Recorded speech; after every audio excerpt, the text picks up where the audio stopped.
మాతో కూడా మాట్లాడి, బాబు నాయన మీరు తప్పుగా ఫీల్ అవుతున్నారు. సాయిబాబా ముమ్మాటికి 100కి 100% హిందువే. ఇదిగో కావాలంటే మా దేవాలయాలు మా దర్గా ఏదైతే ఉందో సాయిబాబా దర్గా దీని బైలాస్ చూసుకోండి ఒకసారి అని చెప్పేసి చూపించమనండి. ఉత్తరాఖండ్ నుంచి నేను దాన్ని దర్గా అని కాకుండా దేవాలయం పిలవకపోతే తప్పు చూడండి. నాకు నా పోరాటం పట్ల, నా ప్రయాణం పట్ల, నా ప్రస్థానం పట్ల నాకు ఒక క్లారిటీ ఉందండి. నేను ఎవరిని రెచ్చగొట్టాలనుకుంటున్నా, మేల్కొల్పాలనుకుంటున్నా. కానీ కర్మగాలి ఇది హిందువులకు సంబంధించింది కాబట్టి మిగతా వాళ్ళు హిందువుల్లో ఉండే కొంతమంది ద్రోహులు, అంటే హిందువుల్లో కొంతమంది కాదు, హిందువుల్లోనే ఎక్కువ మంది ద్రోహులు ఉన్నారు మనకి. ఎందుకు? హిందుత్వవాదులు తక్కువ, హిందూ ధర్మాన్ని అర్థం చేసుకునే వాళ్ళు తక్కువ. ఇక్కడ చాలామంది కుహనా హిందువులని ఉంటారు. వాళ్ళని మనం ఏమంటామంటే సూడో హిందూస్ అంటాం. తర్వాత ప్రాక్సీ హిందూస్ ఉంటారు, బెనామీ హిందువులు. వీళ్ళు హిందుత్వం పేరే చెప్తారు కానీ హిందుత్వంకి నష్టం కలిగించే పనులే చేస్తుంటారు, పరమతాల వాళ్ళకి పనికొచ్చే పనులు. సెక్యులర్ హిందూస్ ఉంటారు, లిబరండు గ్యాంగ్ ఉంటారు, లిబరల్ హిందూస్. వీళ్ళందరూ హిందువులకే దెబ్బేస్తూ ఉంటారు. ఇలాంటి వాళ్ళని ఇంతమందిని తట్టుకుని మేము ఫైట్ చేస్తూ ఉండాలండి. ఇంకొంతమంది హిందువులు ఉంటారు, వాళ్ళు నిజంగా భక్తి ఉంటుంది. కానీ ఆ భక్తి ఎలా ఉంటుందంటే, ఓ ఇక్కడ మొక్కితే నాకు కోరిక తీరిందా, అక్కడ మొక్కితే నాకు తలనొప్పి తగ్గిందా, ఇక్కడ మొక్కితే నాకు జ్వరం తగ్గిందా, ఇట్లా చూస్తారు. కానీ జ్వరం తగ్గటానికి తలనొప్పి తగ్గటానికి దేవుడి దాకా ఎందుకు? ₹10 పెనసిన్ ట్యాబ్లెట్ తోటి పారాసెటమాల్ తోటి పోయిద్దిగా. కాదు కాదు, వాళ్ళ మాయల్లోకి చిక్కుకుని మత మార్పిడి కూడా అయిపోతూ ఉంటారు ఇట్లాంటి దుర్మార్గాలు నమ్మి. మరి హిందువులు ఇంత అమాయకంగా విజాతీయులతోటి స్వజాతీయులతోటి ద్రోహానికి గురవుతుంటే మరి నేనేం చేయాలండి? ప్రాణాలు పణంగా పెట్టి పనిచేయడం కాకుండా. అతివాదం అనేది అనర్థం కదా. ఇది అతివాదం అంటే నేను తుపాకీ పట్టుకుంటేనో, నాటు బాంబులో లేకపోతే టైం బాంబులో పట్టుకుంటేనో, లేదా వాళ్ళకిలాగా ఏ RDXలో TNTలో అమోనియం నైట్రేట్లో ఈ పెట్టుకుంటేనో అప్పుడు అతివాదం అనాలి మీరు. నా మాట నా ఆయుధం, నా మాట నా తోట, నా మాట ఉంటుందండి. ఇప్పుడు మా వాళ్ళు నిద్ర లేపాలనుకుంటున్నాం, మామూలుగా పడుకున్నోని తట్టి లేపొచ్చు, కానీ నిద్రపోయినట్టుగా నటిస్తున్నోని లేపాలంటే కాస్త ఎక్కువ శక్తి చూపించాలి. ఆ ప్రక్రియలో కాస్త ఘాటుగా నా పదాలు వస్తాయి తప్ప అన్పార్లమెంటరీగా ఎక్కడ ఒక్కటి కూడా ఉండదు. అగెన్స్ట్ కాన్స్టిట్యూషన్ ఈ రోజు వరకు నేను మాట్లాడలేదు, మాట్లాడబోయేది లేదు. సో దీని అంతిమ లక్ష్యం ఏంటి? ఇప్పుడు మీ అంతిమ లక్ష్యం ఏంటి సాయిబాబా విషయంలో? ఒకటే చెప్తున్నాను సార్, సాయిబాబా ఆలయాలు ఏవైతే ఉన్నాయో ఇప్పుడు అవన్నీ కూడా సంస్కరణ జరగాలి. సాయిబాబా ఆలయాల పేరుతో ఉన్న వాటిల్లోంచి సాయిబాబా పక్కన పెట్టిన ఈ హిందూ దేవీ దేవతల విగ్రహాలని పూర్తిగా తొలగించాల్సిందే. రెండోది, హిందూ దేవాదాయ శాఖ పరిధిలోకి సాయిబాబా ఆలయాలని తేవాలి. సాయిబాబా పేరు మీద ఏదైతే ఆదాయం హిందువులు దోచిపెడుతూ ఉన్నారో ఆ డబ్బులన్నిటికీ లెక్కలు కావాలి, అకౌంటబిలిటీ ఉండాలి. అలా జరగాలి అంటే దేవాదాయ శాఖ పరిధిలోకి దాన్ని తేవాలి. లేదు అంటే సాయిబాబా అసలు హిందుత్వానికి సంబంధం లేదు, మాది హిందూ దేవాలయం కాదు అని షిరిడి సాయి సంస్థాన్ ట్రస్ట్ వాళ్ళు ఎవరైతే ఉన్నారో వాళ్ళు బహిరంగంగా మాకు ప్రకటించాలి. అప్పుడు హిందువులు ఆ దర్గాకి వెళ్ళాలా వెళ్ళకూడదా అని డిసైడ్ చేసుకుంటారు.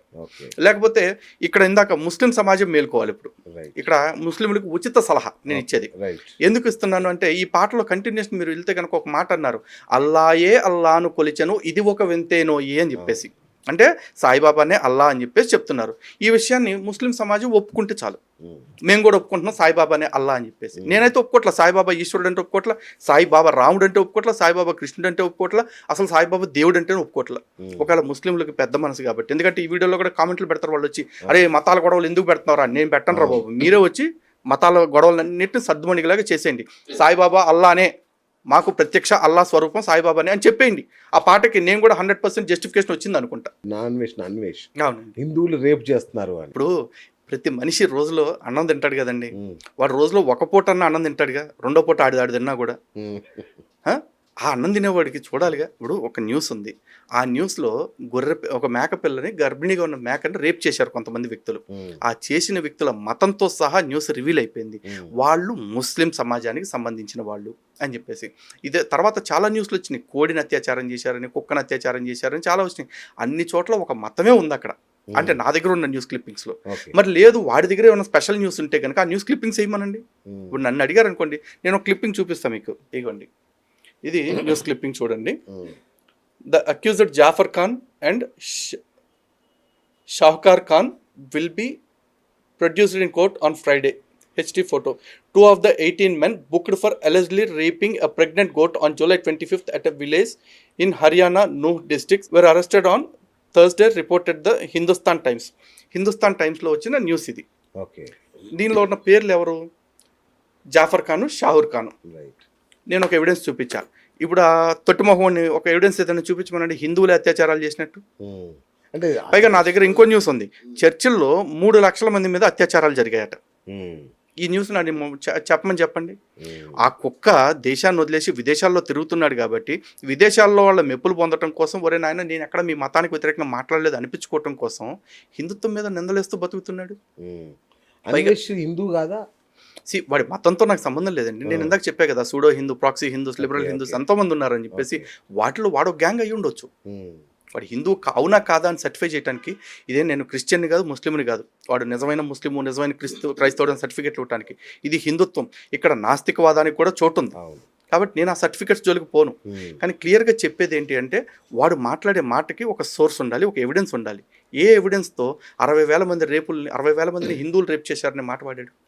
పైగా ఇండియాని rape capital of the world అని చెప్పేసి అంటున్నాడు వాడు.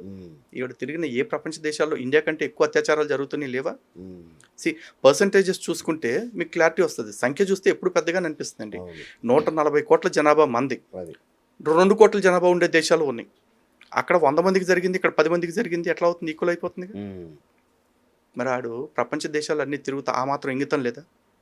పోనీ సమాజంలో రేపులు జరుగుతున్నాయి అనుకోండి, ఆ రేపులు జరుగుతుంటే దానికి మనం ఏం చేయాలి? దాని మీద పోరాటం చేయాలి. వాళ్ళకి న్యాయం జరిగేలా ఏం చేయాలో దాని గురించి ఆలోచించాలి. నేను ఇక్కడ రేపులు జరుగుతున్నాయి కాబట్టి నేను ఇక్కడికి రాను, ఇక్కడికి వస్తే నా కూతురుని కూడా రేపు చేస్తారేమో, నాకు రేపు కూతురు పుడితే అన్నాడు. ఇప్పుడు రేపు కూతురు పుడతాం సెకండరీ, వాళ్ళ అమ్మ ఉందిగా, మరి ఆవిడ ఇండియాలోనే ఉంటుందిగా. వాళ్ళ అమ్మని ఎవడన్నా రేపు చేశాడు ఇప్పుడు దాకా?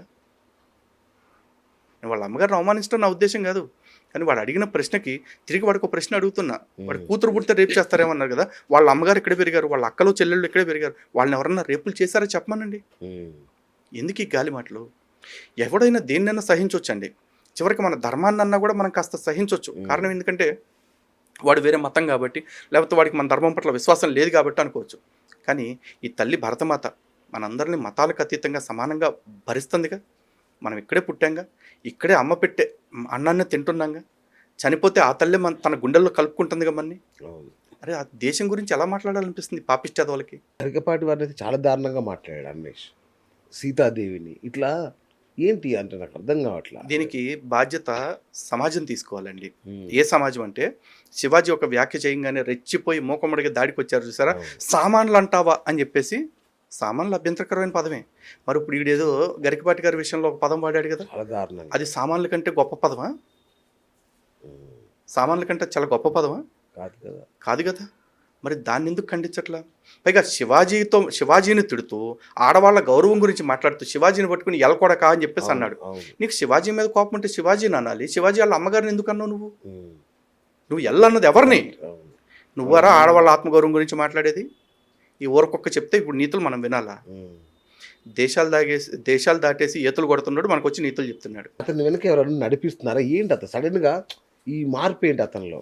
సడన్ గా ఏం లేదండి. వాడు చైనా పోయి చైనాని ఎందుకు పొగిడాడో వాడికే తెలియాలి. ఇప్పుడు ప్రతి దేశాన్ని పొగడొచ్చు, ఎందుకంటే ప్రతి దేశానికి వాళ్ళ సంస్కృతి వాళ్ళకి గొప్పగా ఉంటుంది, వాళ్ళ అభివృద్ధి వాళ్ళకు ఉంటుంది. కానీ కరెన్సీ వాల్యూని బట్టి వీడు పొగుడుతున్నాడు. నేను ఒక వీడియోలో పెట్టి థాయిలాండ్ కరెన్సీ ఇంత, చైనా కరెన్సీ ఇంత, బ్యాంకాక్ లేకపోతే మలేషియా కరెన్సీ ఇంత అని చెప్పేసి. అరే ఆ దేశాలన్నీ కరెన్సీ వాల్యూ పెంచుకోవటానికి పనిచేస్తున్నాయి. భారతదేశం ఫస్ట్ మన మూలాల నుంచి మనకు వచ్చిన వాల్యూస్ని కాపాడుకోవటం కోసం ఎక్కువ ప్రయత్నం చేస్తుంది. ఆ వాల్యూస్ పేరే సనాతన ధర్మం. అందుకని మేము డబ్బుకు వెంపర్లాడట్లా. అభివృద్ధి అంటారా, 140 కోట్ల జనాభా భారతదేశం అనుకుంటారు. కాదండి, భారతదేశం 140 కోట్ల మనస్తత్వాలు. 140 కోట్ల మనస్తత్వాలు ఎప్పుడు ఒకేలా ఉండవు. ఈరోజు చైనా ఉంది, చైనా మనకంటే ఎక్కువ జనాభా అయ్యి ఉండొచ్చు, కానీ చైనాలో ఎవరికి స్వేచ్ఛ లేదు, ఎవరికి కూడా ఇష్టం వచ్చినట్టు బతికే అవకాశం లేదు. గవర్నమెంట్ ఏం చెప్తే అది చేయాలి, గవర్నమెంట్ ఎలా చెప్తే అలా బ్రతకాలి. భారతదేశం అంత స్వేచ్ఛనిచ్చిందిగా. కాబట్టేగా అనసూయ గారు నేను నా ఇష్టం వచ్చినట్టు వేసుకుని తిరుగుతా అన్నారు. లేకపోతే శివాజీ గారు ఇప్పకు తిరగొద్దు అని కూడా చెప్పారు. ఇది ఆవిడ స్వేచ్ఛ అయితే ఇది ఈయన స్వేచ్ఛ. ఆవిడ స్వేచ్ఛకు మాత్రమే గౌరవాన్ని ఇస్తాం, ఈయన స్వేచ్ఛకు గౌరవం ఇవ్వనంటూ అదంతవరకు కరెక్ట్. ఈ రోజున అనసూయ గారికి కాదు, ఎవరికైనా చెప్తున్నానండి, ఒక ఆడబిడ్డ తనకు నచ్చిన వస్త్రధారణ చేసుకునే అవకాశం తనకు ఉంది. వాళ్ళు చీరలు కట్టుకుంటారా, బురఖాలు వేసుకుంటారా, మోడర్న్ డ్రెస్సులు వేసుకుంటారా, బికినీలు వేసుకుని తిరుగుతారా, వాళ్ళ ఇష్టం. కానీ నా ఇంటి ఆడబిడ్డకి అమ్మ నువ్వు ఆ బిడ్డలాగా బికినీలు వేసుకుని తిరగొద్దు అని చెప్పే హక్కు స్వాతంత్రం నాకు ఉండదా? ఎందుకంటే నా ఇంటి బిడ్డకి ఏదైనా కష్టం వస్తే నా గుండె కదా ఫస్ట్ బాధపడేది.